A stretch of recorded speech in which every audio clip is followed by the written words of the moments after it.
नमस्कार विद्यार्थी.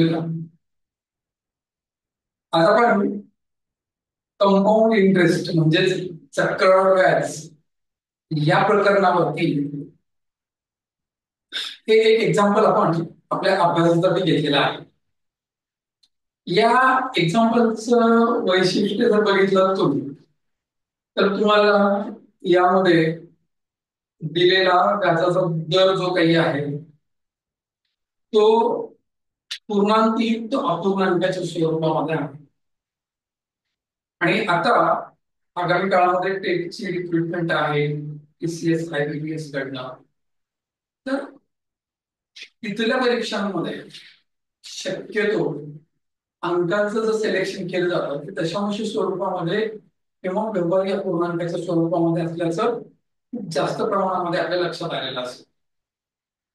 तर अशा प्रकारचं उदाहरण जर आपल्या परीक्षेला आलं तर आपण काय करायला पाहिजे या संदर्भात आपण हे उदाहरण हातावरती घेऊन बघूया. आता या टक्केवारीचा पूर्णांकामध्ये जर रूपांतर केलं तर ते 1/11 कडे होतो आणि 3 वर्षाच्या कालावधीचे चक्रवाढ आणि 1985 रुपये दिलेले आहे. तर त्याच दराने त्याच कालावधीचं सरळ व्याज काढायचं. आता सूत्राचा वापर करून जर आपण गणित करायला गेलो तर बराच वेळ लागेल की या चक्रवाढ व्याजातून आपण मुद्दल काढणार, आलेल्या मुद्देवरती परत सरळ व्याज काढणार, म्हणजे खूप मोठा काय म्हणता येईल फेरफटका होईल. तेवढा वेळ नाही आपल्याकडे. तर या उदाहरणाला मी आता असं जर घेतलं 11,1331 घेतलं, त्यांची मूळ जी काही किंमत आहे चक्रवाढ व्याजाने दिलेली रक्कम जी आहे ती 1,331 घेतली समजा. आणि किती वर्षासाठी? 3 वर्षासाठी असल्यामुळे 3-3-1 घेतलं. आता त्याचं 1/11 पट आहे. हे 1/11 पट केलं, त्याचं हे 1/11 पट केलं, त्याचं 1/11 पट केलं, इथं 121 आलं, हे 11 आलं, हे 1 आलं. 1,331 1/11 पट 121, 121 11 पट त्याचा 111. त्यांचा गुणाकार 363 आला, हे 33 म्हणजे एकीकडे 1 असं आपण सगळं टोटल करून बघितले आपण. पण आपल्याला हे जे चक्रवाढ झालेलं आहे ते 397 रुपये आलेलं असेल, पण आपल्याला चक्रवाढ हे 1985 रुपये दिले. या संख्येच्या तुलनेमध्ये हे एक्झॅक्ट 5 पट आहे. आपण याची सुद्धा आपण किती पट घेणार ना? 5 पट घेणार. 5 पट कुणाची घ्यायची? आपल्याला सरळ व्याज घ्यायचं. तर आपल्याला सरळ व्याज हा आकडा सरळ व्याज दाखवतो, त्याची 5 पट घेतली तर 1,815 रुपये झालेला असतो. 1,815. आता हे उदाहरण मी तुम्हाला सांगत असताना या युट्यूबच्या माध्यमातून तर इथं कितपत समजलंय आणि हे 1,331 का घेतलं, त्याचे 111 पट काय, 300 कसं आलंय याचा अंदाजच झाला. पण हेच उदाहरण तुम्ही जर त्या पुस्तकाचा आधार घेऊन करत असाल तर आता पहा काय केलेलं. एक उदाहरण दिलेलं आहे तिथं. जसं जसे 20% दराने 4 वर्षाची चक्रवाढ 4,697 रुपये असल्यास त्याच दराने त्याच कालावधीचं सरळ व्याज काय असं सांगितलं. तोच प्रकार काय बदल तर 9.1% जागी 20%, तिथं 3 वर्ष होती तर 4 वर्षे सरळ व्याज तिथे दिलं, इथे दिलं, सरळ व्याज काढायचं. म्हणजे हे सोडून दिलेलं उदाहरण आहे माझ्या पुस्तकामध्ये. आता या निळ्या पॅकच्या माध्यमातून मी काय सांगायचा प्रयत्न केला, त्या निळे पॅच जे आहे आपल्याला त्या उदाहरणामध्ये कुठली इन्फॉर्मेशन दिली हे लिहिलेले आहे. हे खरं तर उदाहरणाचा हिस्सा म्हणजे आपण सोडवत असतानाच्या क्रियेचा भाग नाहीये. तर तो कशाचा भाग आहे? तर तो माझ्या विचाराचा भाग आहे. मी कुठल्या अँगलने विचार केला पाहिजे तिथं त्याच्या संदर्भाने आहे. बरोबर आहे. आता जसा जसे वीज दराने एका रकमेचे 4 वर्षाचे वार्षिक संयुक्त करताना होणारा व्याज किती? 4,697. हे तुला त्या उदाहरणात दिलेली इन्फॉर्मेशन, बरोबर. त्याच्यानंतर आपल्याला त्या उदाहरणामध्ये काय करायला सांगितलंय, आता दिलेल्या रकमेवर 20% दराने वार्षिक व्याज संयुक्तीकरणाने 4 वर्षाच्या कालावधीतील चक्रवाढ दिलेले, म्हणून व्याज संयुक्तीकरण 4 वेळा होऊन म्हणून बास्केट राहिले 4 स्तराचा असतो. म्हणजे हे पहिला लेअर, दुसरा स्तर, तिसरा स्तर, चौथा स्तर, 4 स्तरांचाच का निवडला, किंवा किती स्तराचा निवडायला पाहिजे याची कारणमीमांसा इथे केली. आणि वार्षिक कर्ज 20% आहे, व्याजाच्या टक्केवारीला अपूर्णांकात रूपांतरित करून घेतले, किती येतं 1/5 येतं. आणि मिळणाऱ्या अपूर्णांकाच्या छेदाचा गुणाकार मुद्दल मानून उदाहरण सोडूया. म्हणजे 5 5 5 5 चा गुणाकार जे 625 मुद्दल मानून सोडवायचं. तसे इथं विश्लेषण केलेलं आहे. हा निळ्या पॅचेस जे दिलेले आहेत पुस्तकामध्ये आपण त्याचं काय काय केलेलं आहे, त्याच्यामध्ये आपल्याला काय डाटा दिलाय हे सांगितलं, आणि त्या दिलेल्या डाटाच्या अनुषंगाने उदाहरण सोडवण्यासाठी आपण जे काही निर्णय घेणार आहोत ते कुठले निर्णय आहेत आणि त्याची कारण काय हे तिथं एक्सप्लेन केलेलं आहे. म्हणजे हा भाग एखादं उदाहरण सोडवत असताना केलेल्या विचाराचा भाग आहे. राईट, मला हे 4 7 4 1 आलं. आता बघ, आता हे उदाहरण ऍक्च्युअल सोडवायला घेतलं आहे. 4 6 4 1 20% ला अपूर्णांकात बदललं, ते छेदांचा गुणाकार 625. इथं काय लिहिले बघा, व्याज दराच्या टक्केवारीला अपूर्णांकात रूपांतरित केलं, त्याला 1/5 करून मिळणाऱ्या अपूर्णांकाच्या छेदाचा छेद करून पडेल 5, छेदांचा गुणाकार 5 गुणिले 5 गुणिले 5 गुणिले 5 मुद्दल मांडलं, म्हणून किती मांडलं, हे 5 गुणिले 5 गुणिले 5 गुणिले 5 625. हा प्रॉब्लेमचा हिस्सा नाहीये. जेव्हा तू सेल्फ स्टडी करतोय तेव्हा ती सेल्फ स्टडी करताना काय 625 कुठून आलं, ते जे काही डोक्यात विचार येणार आहे त्याचं उत्तर म्हणून ते मांडलेलं आहे. मी जरी नसलो समोर तरी पुस्तकाच्या पानापानावर मी असलो पाहिजे म्हणून ते लिहिलेलं आहे, ते याला अटॅच केलेलं आहे, कनेक्ट केलेलं आहे. तर हे 625 कुठून आलं, कुठून आलं तर त्याचं ते एक्सप्लेनेशन आहे.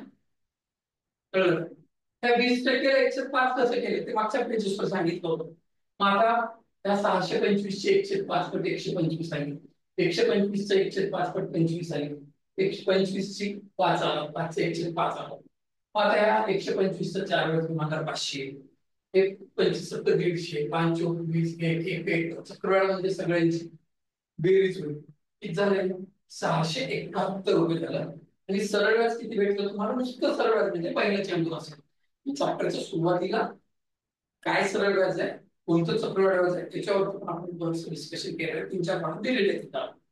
ट्रेडून येणारं सरळ व्याज आलं, म्हणजे 671 रुपये चक्रवाढ असेल तर 500 रुपये काय पाहिजे, सरळ व्याज पाहिजे. याचा अर्थ काय झाला सांगितलं, हे जे लिहिलंय ना, तर हे लिहिण्याचा अर्थ काय की बाबा तुला काय केले कशा पद्धतीने मांडलं. जर दशमी 625 रुपये चक्रवाढ 671 रुपये चक्रवाढ होत असेल तर त्याच क्षणाला त्याच मोमेंटला तुझं मिळणारं सरळ व्याज किती 500 रुपये. पण तुला उदाहरणामध्ये चक्रवाढ किती दिलं होतं, 4697 दिलं होतं. त्याच्या तुलनेमध्ये हे 7 पट आहे. तर पुस्तकामध्ये पट सांगतायत म्हणून तिरपा गुणाकार केला, याची पण 7 पट 500 3500 रुपये. म्हणजे एखाद्या उदाहरणाला जेव्हा सोडून देतोय, सॉल्व्ह करून देतोय, तेव्हा तिथं जे आता हे शॉर्टकट मेथड आहे, पण कोणती कृती का केली आहे हे आजूबाजूला लिहावं लागलं का, मी नाही हे प्रश्न तुझं तुला समजून घ्यायचं. हे गणितातलं भारतातलं पहिलं पुस्तक म्हणलं तरी चालेल की जे विद्यार्थ्यांना सेल्फ स्टडीसाठी काय करतात, तयार करतात. विद्यार्थ्यांनी शांत राहून व्यवस्थित आपलं आपलं वाचून गणित तयार करावं म्हणून केलेलं पुस्तक आहे, चंड संशोधन करून लिहिलेलं आहे. कळलं. मग आता आपण उदाहरणाकडे येऊ. राईट, आता उदाहरणामध्ये बघा, आता मी काय म्हणतो, आता काय काय सांगितलं होतं तिथं की आपण टक्केवारीला अपूर्णांकात बदल किती 111 आलं, किती वेळेस 3 वर्षाचा आहे म्हणून 3 वेळेस गुणाकार, ती मुद्दल मिळाली 1331 रुपये. 3 वर्ष म्हणलं की 3 3 1 होतो, हे तुम्ही सुरुवातीच्या पानांवरती तुम्हाला थेरॉटिकल टेक्स्ट म्हणून सांगितलेलंच आहे. याची 111 पट 121, याची 111 पट 11, हे 1, हे 363 आलं, हे 33 आलं, एक एक एक आलं. यांची बेरीज जर केली आपण ते 397 तुझं चक्राने होते, बरोबर. त्याच वेळेला तुझं सरळ व्याज किती झालेलं 363 झालेलं आहे. मी सरळ व्याजच का घेतलंय, कारण मला सरळ व्याज विचारले म्हणून. त्या 397 जागी किती दिली आपल्याला 1985 दिलेलं आहे. याची किती पट दिलेली आहे ही 5 पट आहे. मग याची सुद्धा किती पट होईल 5 पट होईल, हे 1815. पण हे जादू करून दाखवण्याच्या पूर्वी त्याच्या पाठीमागची काय भूमिका होती हे सोडून दिलेल्या उदाहरणांमध्ये पुस्तकामध्ये आपण अत्यंत व्यवस्थित सोडून दिलेलं आहे. तुझ्या मनामध्ये जे जे प्रश्न निर्माण होतील त्या प्रत्येक प्रश्नांचं उत्तर तिथं भेटलं जाईल अशा पद्धतीने मांडणी केलेली आहे. म्हणून थोडस काय वाटू शकतं ते लेंदी वाटू शकतं, ते लेंदी नाहीये. ते त्याच्या आजूबाजूला लिहिलंय ते तिथं मी नाहीये, तिथं माझा प्रेझेन्स नाहीये. तुझ्या मनामध्ये उत्तर निर्माण प्रश्न निर्माण झाला तर त्याचं उत्तर तुला तिथल्या तिथं मिळावं म्हणून लिहिलेलं आहे सगळं. आता बघ त्याचा पुढचा प्रश्न 11.9%, 9.81.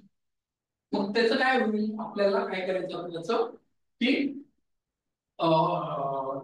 काय म्हणते त्याला सरळ दिलंय सरळ करायचं. मग हे 4 6 4 1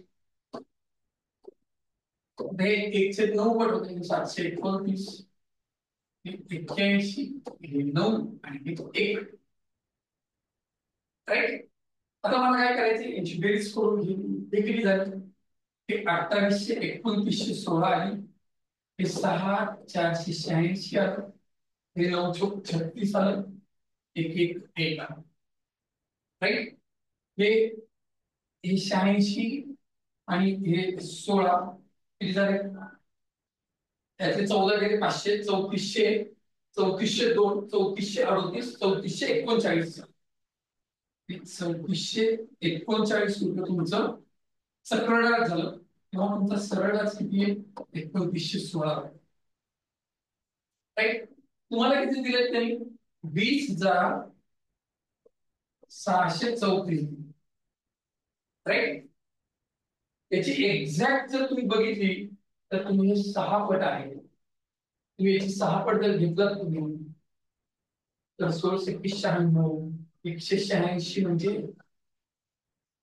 17,496 रुपये झालेले असेल.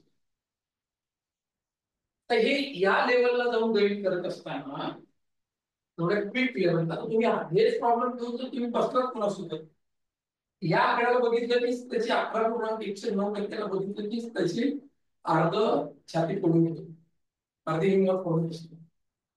त्याच्यानंतर आणखी एक एक्झाम्पल दिले 16.203%, 16 48 106 झाले 36 216 303 वर्षाचे. म्हणजे 3 वर्ष म्हणजे 3 3 1 हे 36 हे 6 हे 1 हे 108 हे 18 आणि हे 1 हे किती झालं 126 127 तुमचं प्रमाण झालं. तेव्हा 108 रुपये तुमचा काय सरळ व्याज आहे. तुम्हाला सरळ व्याज किती दिलेले 1778 रुपये दिलेले आहे. ते 1778 दिलेले आहे. त्याचे एक्झॅक्ट 14 पट आहे. याची पण 14 पट घेतली आपण 112 आणि 1415 12 रुपये.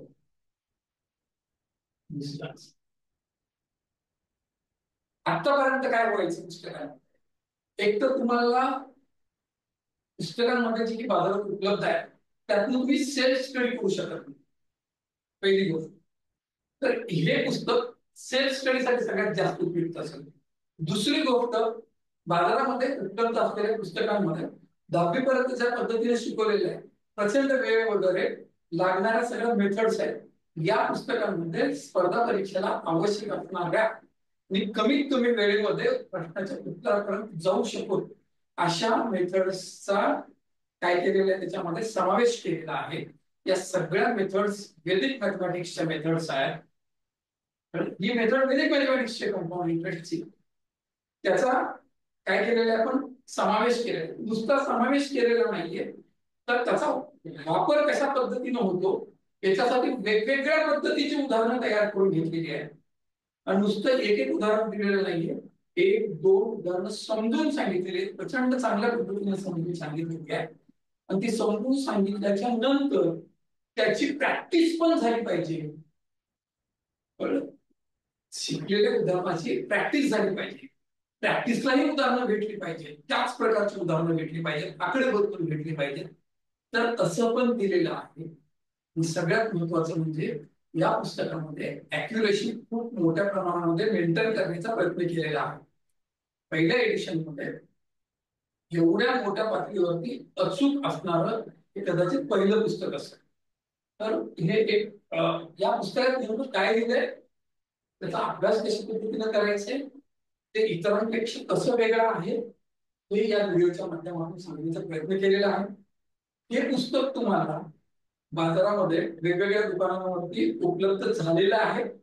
आणि या पुस्तकाला तुम्हाला जर मागवायचं असेल तर तुम्ही आपल्या चिन्मय पब्लिकेशनच्या नंबरला कॉल करू शकतो, किंवा तुम्ही आपला जो काही स्क्रीनवरती नंबर आहे 9421956951 या क्रमांकावर फोन करून तुम्ही पुस्तकाच्या मागणी संदर्भामध्ये मागणी नोंदवू शकतो. तर नेमकं कशा पद्धतीने पुस्तकाची मांडणी केली हे सांगण्याचा या व्हिडिओच्या माध्यमातून प्रयत्न केले. तर हा व्हिडिओ इथे थांबवतो. याच्या पुढच्या लेक्चरमध्ये अजून काहीतरी एखादा वेगळा घेऊन मग